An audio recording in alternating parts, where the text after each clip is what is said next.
Rail স্টেশনের এত সুন্দর নাম আছে নাকি? সোহাগী। এটা আবার কেমন নাম? দিলু বলল, আপা, কি সুন্দর নাম দেখছো? নিশাত কিছু বলল না, তার ঠান্ডা লেগেছে। সারা রাত জানালার পাশে বসেছিল। খোলা জানালায় খুব হাওয়া এসেছে। এখন মাথা ভার ভার। কিছুক্ষণের মধ্যেই হয়তো নাক দিয়ে জল ঝরতে শুরু করবে। দিলু বলল, আপা, স্টেশনের নামটা পড়ে দেখো না প্লিজ। পড়েছি, ভালো নাম। দিলুর মন খারাপ হয়ে গেল। সে আশা করেছিল নিশাত আপাও তার মতো অবাক হয়ে যাবে, চোখ কপালে তুলে বলবে, ও মা, কেমন নাম। কিন্তু সে আজকাল কিছুতেই অবাক হয় না। কথাবার্তা বলে স্কুলের জিওগ্রাফি আপার মতো। নিশাত বলল, দিলু, দেখ তো বাবু কোথায়? দুধ খাবে বোধহয়। দিলু বাবুকে কোথাও দেখতে পেল না। এমন দুষ্টু হয়েছে, ওয়েটিং রুমে ঘাপটি মেরে বসে আছে হয়তো। কাছে গেলেই টু দেবে, ধরতে গেলেই আবার ছুটে যাবে। ওয়েটিং রুমের সামনে এক গাদা জিনিসপত্রের সামনে বাবা দাঁড়িয়ে আছেন, বিরক্ত মুখ। তিনি দিলুকে দেখেই বললেন, এক একজন এক এক দিকে চলে গেছে, ব্যাপারটা কি? তোর মা কোথায়? জানি না তো। তোর মাকে খুঁজে বের কর। আমি পারবো না বাবা, আমি বাবুকে খুঁজছি। বাবুকে খুঁজলে তোর মাকে খোঁজা যাবে না? এরকম কথা কোথাও লেখা আছে? সবাই আজ এরকম করে কথা বলছে কেন? কোথাও বেড়াতে গেলে সবার হাসি খুশি থাকা উচিত, কিন্তু এখানে সবাই কেমন রেগে কথা বলছে। রাগটা তার উপরেই। ট্রেনে মা ৩ বার বললেন, দিলু, পা নাচাচ্ছ কেন? পা নাচানো একটা অসভ্যতা, চুপ করে বসো। পা নাচানোর মধ্যে সভ্যতা অসভ্যতা কি? যত আজগুবি কথা।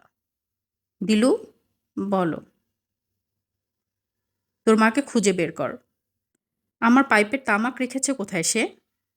আমি কি করে জানবো? আমি রাখলে আমি জানতাম, আমি তো রাখিনি। দিল্লুর বাবা ওসমান সাহেব রাগী চোখে মেয়ের দিকে তাকালেন। ওসমান সাহেবের বয়স ৫৮, কিন্তু দেখায় আরো বেশি। শরীর হঠাৎ ভারী হয়ে গেছে, মাথার সমস্ত চুল পাকা। মেজাজের পরিবর্তনও হয়েছে হঠাৎ করেই। এখন আর কিছুতেই ধৈর্য রাখতে পারেন না। তিনি দিলুর ওপর ঝাঁঝিয়ে উঠতে গিয়েও থেমে গেলেন।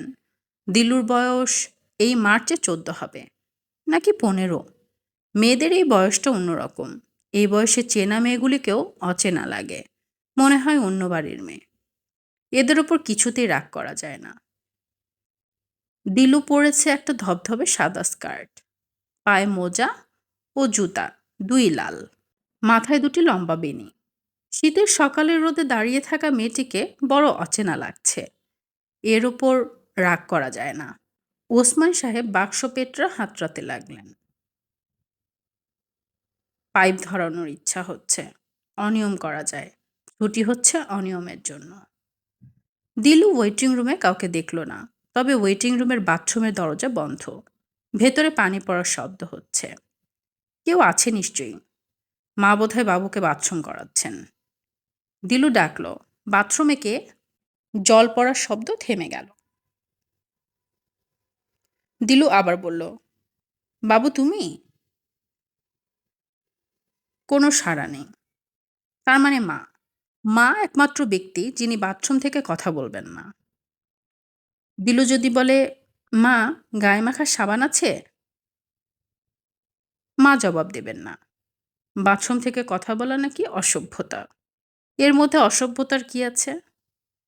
হুট করে দরজা খুলল। দিলু দেখল ভেজা মুখে জামিল ভাই বের হয়ে এসেছেন। কি রে দিলু, ইমার্জেন্সি নাকি? যা, ঢুকে পড়। ছি, কি অসভ্যতা। জামিল ভাইয়ের একেবারেই কাণ্ডজ্ঞান নেই। মেয়েদেরকেও বাথরুমে যাবার কথা এইভাবে বলে নাকি? সে যে বড় হচ্ছে, এটা কি জামিল ভাইয়ের চোখে পড়ে না?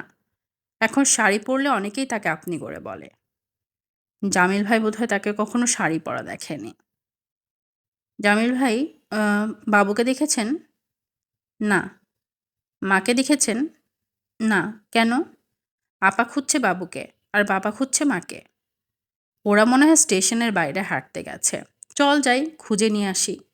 তোকে তো দারুণ লাগছে রে দিলু। ট্রেনে কি এই ড্রেসেই ছিলি নাকি? হুম। মাই গড! তখন চোখই পড়েনি। জামিল দেখল দিলু খুব লজ্জা পাচ্ছে। এর কারণ সে ঠিক বুঝতে পারল না। মেয়েটি কি বড় হয়ে যাচ্ছে নাকি? দেখতে দারুণ লাগছে, এই কথায় কান টান লাল করার মানেটা কি? জামিল তীক্ষ্ণ চোখে তাকালো। দিলু, তুই যেন কোন ক্লাসে এবার? ক্লাস 9 এ। ইস! আপনি যেন জানেন না? কোন গ্রুপ? সায়েন্স নাকি আর্টস? সায়েন্স। বাপরে বাপ! সায়েন্স? ইলেকটিভ অঙ্কে গোল্লা খাবি তো? কেন? গোল্লা খাবো কেন? মেয়েরা অঙ্ক, মানসাঙ্ক এসব জানে নাকি?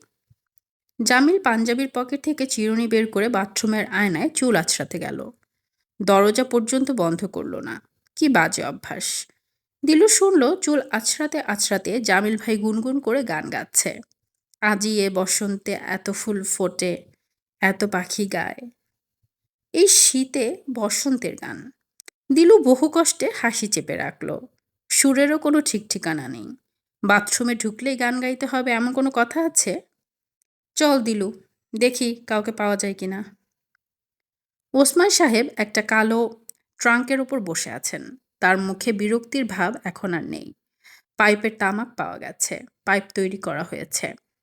বাতাসের জন্য আগুন ধরাতে পারছেন না।